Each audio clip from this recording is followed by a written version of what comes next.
In a true emergency, when you are at the time of greatest need, someone else's blood could save your life. I pray you're never in that situation, but it happens a lot here at home and across the country.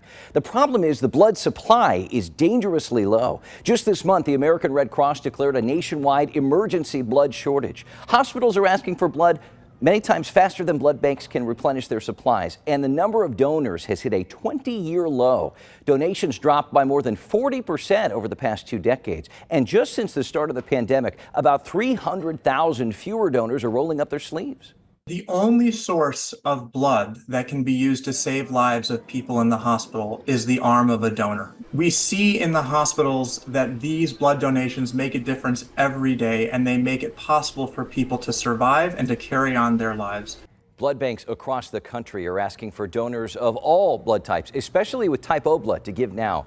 Process takes about an hour from start to finish, and the effects can last a lifetime for someone in need.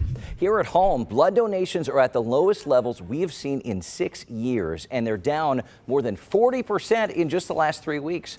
Let's get to the heart of the matter that's affecting lives in our area and beyond. Please welcome Chelsea Smith with the Community Blood Center, the main supplier of blood for local hospitals. Thank you so much for coming on and spelling this out for us. Okay, we know numbers are down. It is winter. The cold isn't helping. All of these factors, I imagine, are just fighting against you right now. Yeah, it's honestly a perfect storm for a blood emergency. 50 years ago, President Richard Nixon designated January as National Blood Donor Month for reasons like we're experiencing right now. The winter weather, the holiday season keeping donors away, seasonal illnesses, it's all a perfect storm, and oftentimes means that we don't have enough blood in January. When we talk about this shortage, this is cumulative because you and I have talked before about it being bad. What makes it worse right now? Yeah, right now it's the weather. The weather has really crippled us. I mean, we're used to snow here in the Midwest. That's not a big deal for us. We're not quite so used to these sub-zero temps that have been bursting pipes all over the metro, keeping people from leaving their homes. Unfortunately, these days that we've lost donors have accumulated. So every day here in the metro area, we need to collect at least 600 units. We are far, far below that, and the main reason for that is this weather. So if I went into CBC right now and opened the door to the big refrigerator, I guess, what does it look like? It's unfortunately very, very desolate, especially for types O.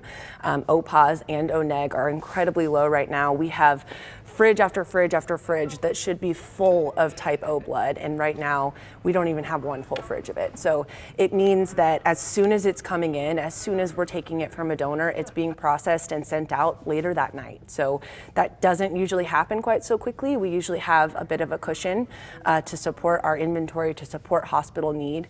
Right now we don't have that. Have you had to turn away hospitals looking for certain blood at this point? Yeah, no, not necessarily. Okay, so good. when we're in times of emergency, we work very closely with our hospitals to make sure that we're conserving blood wherever we can.